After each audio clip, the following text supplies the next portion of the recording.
Oi gente, tudo bom com vocês?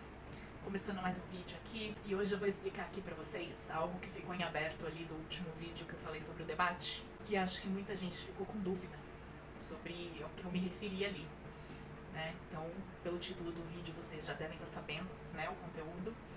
E é isso, hoje eu vou falar sobre o projeto 2025, que foi tão citado no debate, tá bom? Então vamos lá. Antes, eu quero dizer que se você é novo aqui no canal, seja muito bem-vindo. Ah, se você não é inscrito ainda no canal e só tá passando pra dar uma olhadinha, eu te convido a ficar, a se inscrever, tá? E a deixar o seu like no vídeo aí, se você gostar, se você achar que agregou conteúdo pra sua vida, ajudou a entender alguma coisa. Aí você deixa seu like aí pra eu ver que pelo menos o trabalho que eu tive de fazer o vídeo serviu pra alguém, né? E é isso, gente. Bom, o que é o projeto 2025, gente? Ele é um documento, tem 920 páginas, né, bem criado pela Heritage Foundation. Não foi feito pelo Trump, igual a maioria pensa. Na verdade, foi feito por um cara chamado Kevin Roberts, que é o presidente dessa associação, né, dessa fundação que eu falei. E ele foi feito para servir tipo de uma sugestão de manual para o próximo presidente conservador que ganhasse as eleições e assumisse a presidência dos Estados Unidos. Não necessariamente o Trump, mas qualquer um que fosse conservador e que tivesse chances de ganhar, né, e futuramente ganhasse as eleições, né, e assumisse o poder, seria para aquela pessoa, tá? Com o detalhe de ele tem que ser republicano, né, conservador, ok? Então ele foi feito para isso, gente. E ele tem o apoio de mais de 100 organizações conservadoras que financiam esse projeto. É apoiado por gente da bufunfa e ele tem um orçamento para ser implantado de 22 milhões de dólares. E para que esse manual foi criado, afinal, né?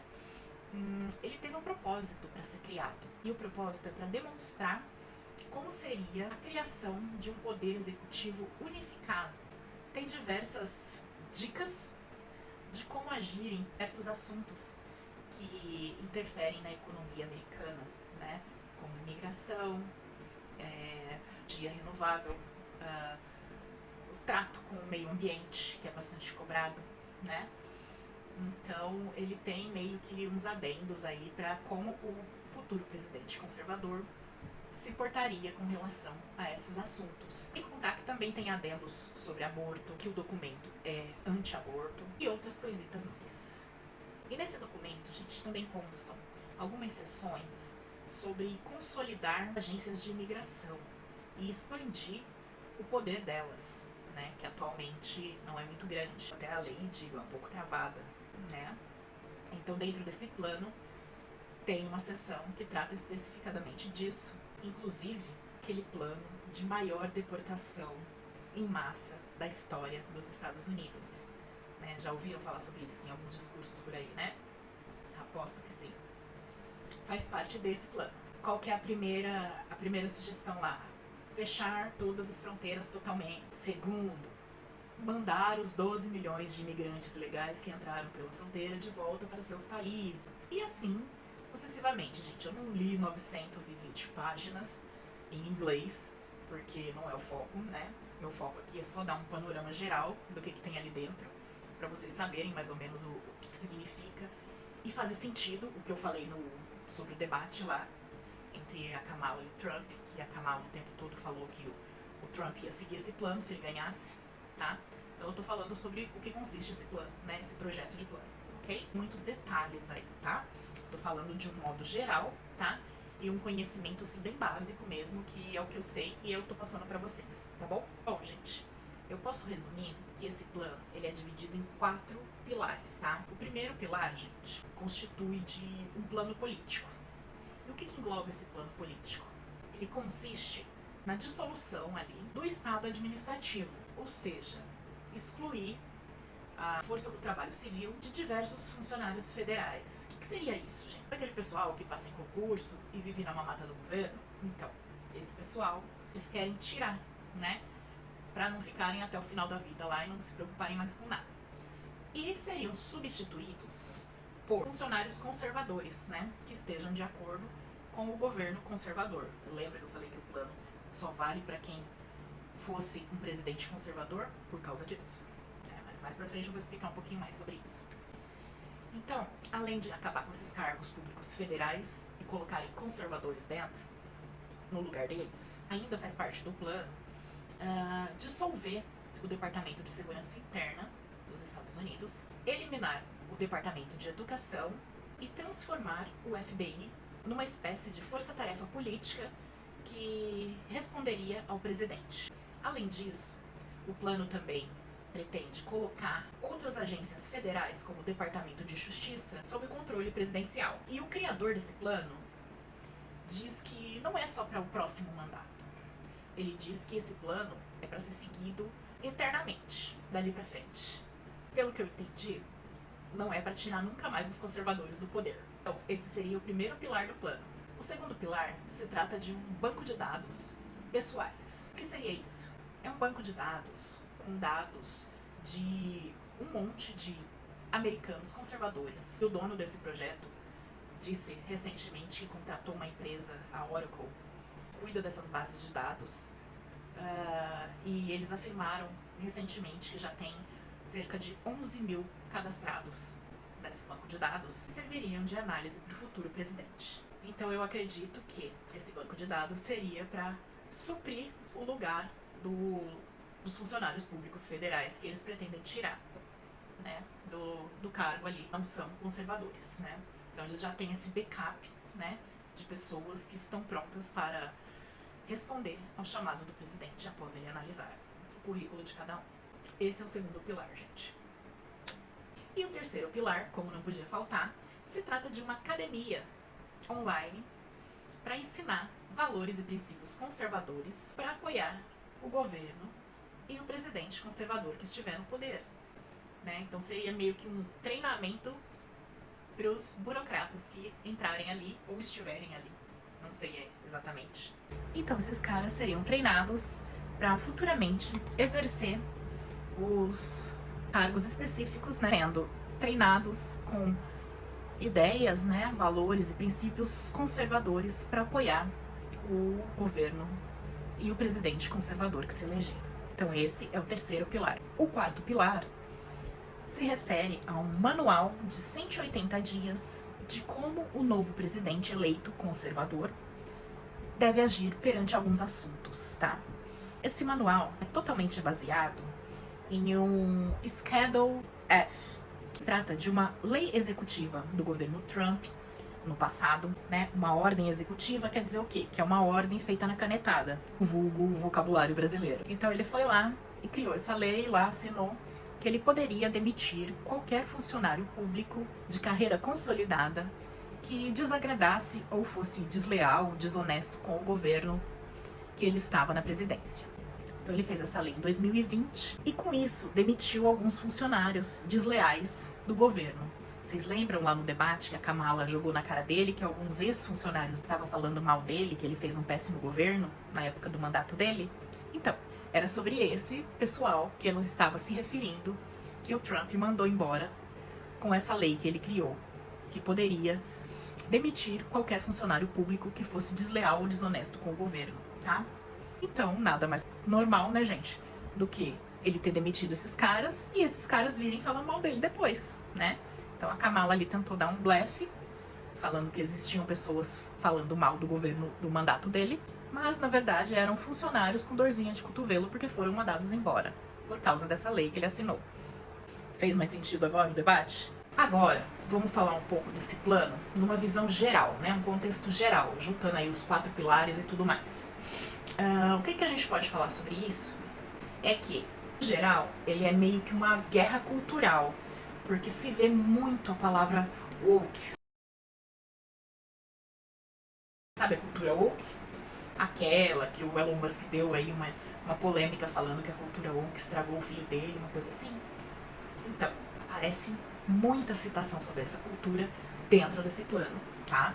Agora, sobre a centralização dos poderes no presidente, na figura do presidente, isso aí foi baseado na Constituição americana, que diz que todo o poder executivo tem que ser unificado na mão do presidente, como meio que uma autoridade unitária, né, única, supervisionar esses demais poderes. Então, eles não chegaram ali e criaram isso do novo. Isso daí tá na Constituição americana e eles tiraram de lá, ok? E qual que é a consequência disso?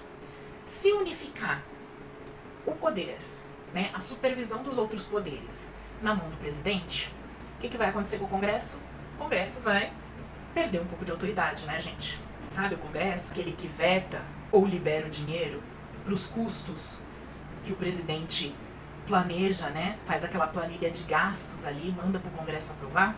Então, inclusive, não aprovou a última planilha do Biden. Ele também serve para barrar algumas leis anticonstitucionais, né? Que alguns governadores querem colocar por aí a respeito dos imigrantes, principalmente.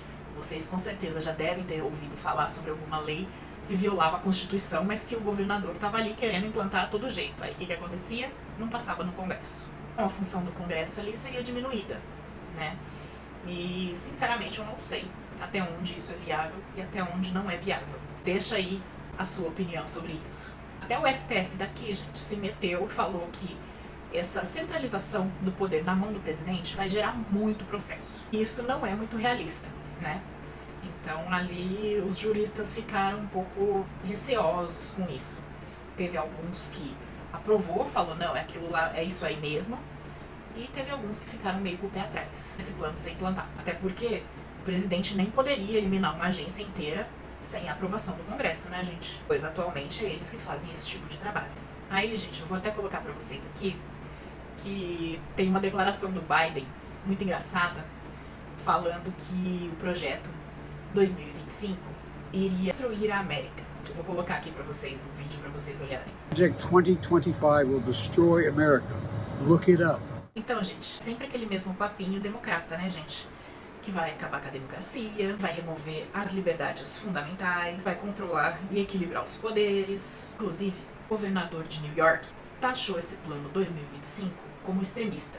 Em uma entrevista recente, ele disse que esse plano 2025 é o sonho de qualquer ditador. E ainda falou que esse ditador era daqueles tipos autoritários fascistas, que era exatamente isso que o Trump representaria, assumindo o poder dos Estados Unidos novamente. Ele até criou, gente, um tal de Stop 2025, que vai contra o plano 2025 para poder barrar, com o intuito também de alertar os outros americanos sobre esse projeto 2025. Mas o que eu tenho notado é que o Trump, ele tá meio que tentando se ligar desse plano. Tanto que no debate, uma das falas dele foi que ele não leu e nem pretende ler esse documento de 920 páginas e nem sabe do que se trata. E, inclusive, quando começaram a associar ele a esse plano, ele colocou uma postagem nas suas redes sociais falando que não sabia de nada sobre o plano. Eu vou colocar aqui o print pra vocês. Então, gente, vocês viram aí que ele chamou até a proposta de ridículo, né? Em 2022, ele deu a entender que ele mesmo estava esperando o lançamento desse plano. Um vídeo que ele declara num discurso em 2022, falando que havia um plano sendo criado para salvar a América. Eu vou deixar aqui para vocês tirarem suas próprias conclusões. A great group, and they're going to lay the groundwork and detail plans for exactly what our movement will do and what your movement will do when the American people give us a colossal mandate to save America. And that's coming. That's coming. Trump's own policy platform closely resembles many of Project 2025. Então, as perguntas que não querem calar agora. O que você acha? Escreve aí pra mim nos comentários. Será que ele estava na expectativa, em 2022, desse plano ser criado? E quando foi criado, não era aquilo que ele esperava? Ele meio que se desanimou com o plano criado. E por isso agora ele tenta se desvencilhar do plano, né? Não ligar o nome dele ao plano 2025. Ou será que ele pretende implantar esse plano, só que devido à repercussão, né, dos democratas estarem metendo o pau no plano, será que ele tá meio que abafando as coisas? O que vocês acham aí?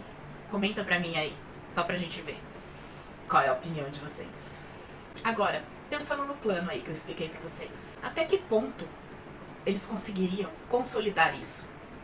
Será que realmente os americanos deixariam esse plano ser posto em prática do jeito que ele tá ali? Não sei, eu tenho minhas dúvidas, porque existem estados democratas aqui, New York é um, que eu acredito que não seguiriam o que estão ali. Não sei, deixa aí pra mim o que você acha. O vídeo de hoje é esse, gente. É mais rapidinho, só passando aí pra dar um alô. E se você gostou desse vídeo, por favor, deixa seu like. É muito importante pra mim. Se você não é inscrito no canal, por favor, se inscreva. Se você acabou de chegar aqui, seja muito bem-vindo ou bem-vinda. Não se esqueça de ativar o sininho para receber todas as notificações de quando eu postar um videozinho novo. E te convido a fazer parte da minha área de membros, né? Minha área VIP, que lá rola com os videozinhos que eu não coloco aqui, público para todo mundo, ok? Mas se não quiser, não tem problema nenhum. A gente continua junto aqui, tá bom? Então é isso. Fique com boas energias. E por aqui eu desejo pra você que você fique com Deus. É o melhor que eu posso desejar de mim pra você. E é isso. A melhor versão de si mesmo. E um beijo.